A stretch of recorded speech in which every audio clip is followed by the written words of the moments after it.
The first is we're going to talk about how to handle bad doctrine, and you'll see it's not a new problem. And what I did, I chose 4 different situations because doctrine can be taught by action. And in Galatians 2:11, I'm not going to read through this, but I'm just going to tell you about it. Peter's actions really sent a wrong message. You know, he sat down with the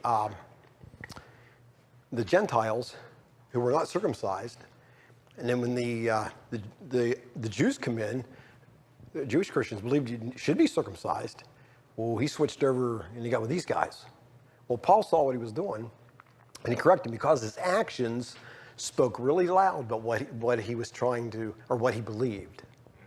And so a lot of times things will happen in a group setting without somebody saying, I want to teach you something. And you just have to, most of the time you'll pick up on it because it just rubs you wrong when something takes place, and you'll see that. So you just have to be observant.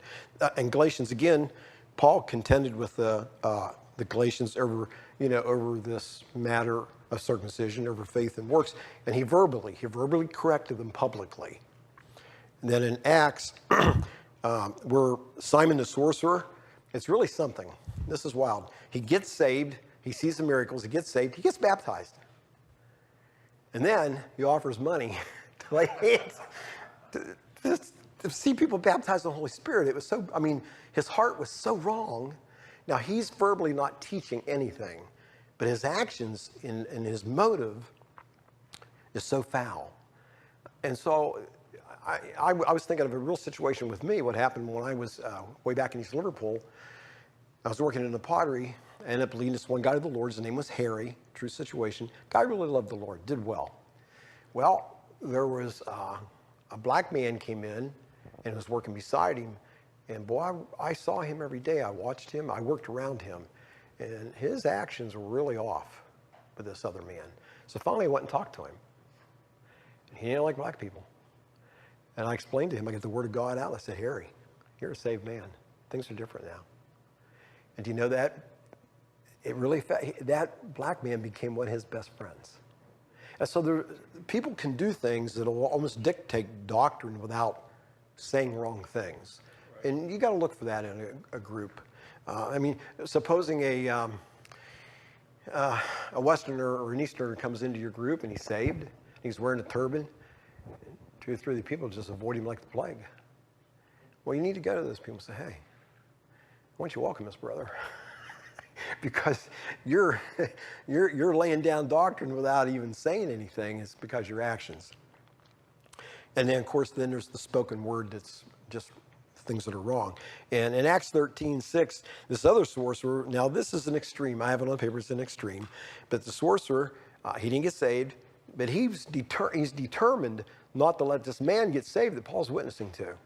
And Paul has to take real hard measures with him, which I would hope that would never happen in a group, but you never know what's going to happen. You really have to be ready for things like that.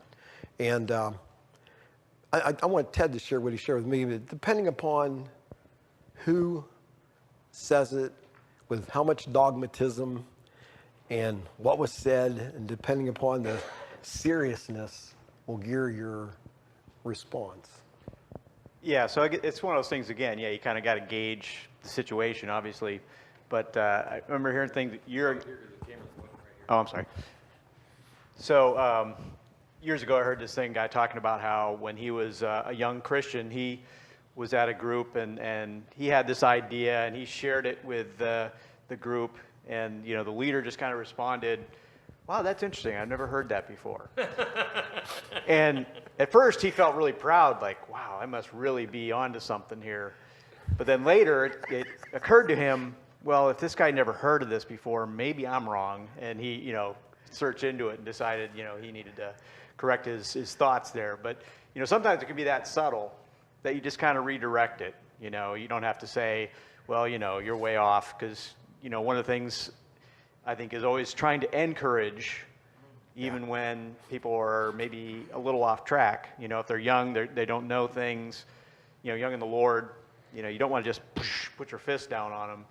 But, when it's something that's obviously a little bit more, direct and maybe influencing those who are in the group, then you have to step in. but so it's kind of that balance. Yeah, when you see extremes, it's easy. This young fella gets saved. He's 15 years old, and he makes a comment that's clear out in the wild blue yonder. You're just going to be gentle. I sit there and I make some extreme comment that's in the wild blue yonder. I'm an elder in the church, and Kirk's going to just right there rebuke me and say, "What are you talking about?" And so there has to be a judgment call. Number 2, how to answer a question when you don't know the answer. Do you know how you do that? You don't answer it. You just don't answer it. Now, the example I give here is Paul in Acts 15:1. And again, it was over circumcision. Paul he wasn't sure what to do. So I said he went back to the elders and the apostles and let them sort it out. So I have been in a group before where somebody's asked a question, and it makes you feel inadequate. It makes you feel less a leader. It's embarrassing because sometimes it sounds like it's an easy question, but you don't have the answer. And I think what I put down here, it says, you can't give an answer to anybody that's something you don't know. People can see through a fake. You start fumbling, and I've listened to people do that. They fumble around and give a bad answer. It's better just to say, I don't know. And you'll be held in much higher esteem. Your integrity will stay intact by saying that kind of thing. Well, let me get with some folks this week and I'll find out. And that's what you do. And instead, everybody run to Kirk, call the elders. If you don't get a satisfactory answer after talking to the elders, go to Kirk. Do you want to say anything about that? In how to deal with dominant people. Who's ever been in church and witnessed when Kirk had to come up here and stop somebody from speaking? Is there anybody that's never been in church when that's happened? Raise your hand if you've never witnessed that. Never. Okay. A number of times over the years, somebody would get up here and start ranting. It sounded like an exhortation to begin with, or maybe even a prophecy, and it turns out they're bringing correction and they're being very stern. It's not the place for an individual to do that. They don't have the platform. And I always hope that I'm able, if I'm ever in a place or in church and Kirk's not here, I always hope I can do it like he does. And so I really am not just throwing flowers at you, just really being complimentary. You do such a good job. He comes up, he approaches them slow while they're talking, and you know they've been had. You know they've been had because he's coming up here. And a lot of times he'll touch them, and he always has a faint smile, and he just says, listen. And it's a soft-spoken correction. Now, there's two different differences between adults and children. Children, sometimes you got to grab them. Sometimes you have to get their attention.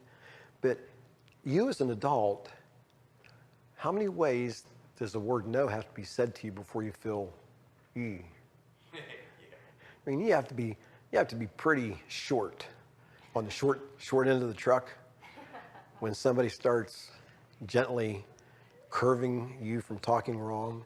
Most people pick up on that. And you'll run into people who will dominate the conversation, who want to keep talking, and you don't jump on it the first time.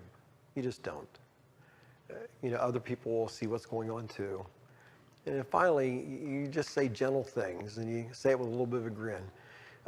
Hey, Gordon, wait a minute. We've heard you. Let's let Paul talk just for a minute. Usually that's all it takes, because it's embarrassing. I've had that done to me. It was embarrassing. I listened. And then there's a time, like Ted said earlier, there's a degree of judgment that just comes with it. How to deal with a quiet person. This is the easiest one to deal with. You don't try to get them talking during the group. They're already quiet because they're embarrassed. It's kind of neat. They showed up. They probably fought it to go. It's hard for them maybe to be around people. So the last thing you want to do is prod them to talk. You wait till fellowship time. And you go up and say, hey, Rachel, what do you think about that? There's not a whole whole scene. There's not people listening. And say Janet's one of the other ones, and she's over there drinking a Coke, and I'll say, hey, come over here a minute. Come here. Janet, I want to ask you guys, and they were the two quiet ones. That's how you do it. You do it not, everybody doesn't have to be talking in a meeting. You're just trying to draw stuff out of people's hearts where they feel important and they get a chance to talk. And I have found, personally, that's my best way. Yeah, the one thing I would add on that is, there's different kinds of quiet people. There's the quiet person that maybe is embarrassed, doesn't want to talk, but then there's the quiet person that just can't get a word in, which I tend to be that kind of person, to be honest. It's like, if I'm in a big crowd and you know who the people are who just, they got the story, and then this guy's got a story, and I'm 3 stories back, I'm like, oh yeah, I got a story. Oh, they already moved on. So I tend to, a lot of times in that situation, I just don't get a word in. And so, that's why as a leader, a lot of times you just have to, notice the quiet ones and say, hey, Lori, what do you think about that? And direct a question to them, not to put them on the spot, and if they back off, you don't keep pressing them, but, definitely take the time to give them an opportunity, because a lot of times they just, their minds may be, composing their thoughts, and so they don't answer right away, but it doesn't mean they don't want to talk, they just don't jump in as quick, so. Want to run a scenario? Okay.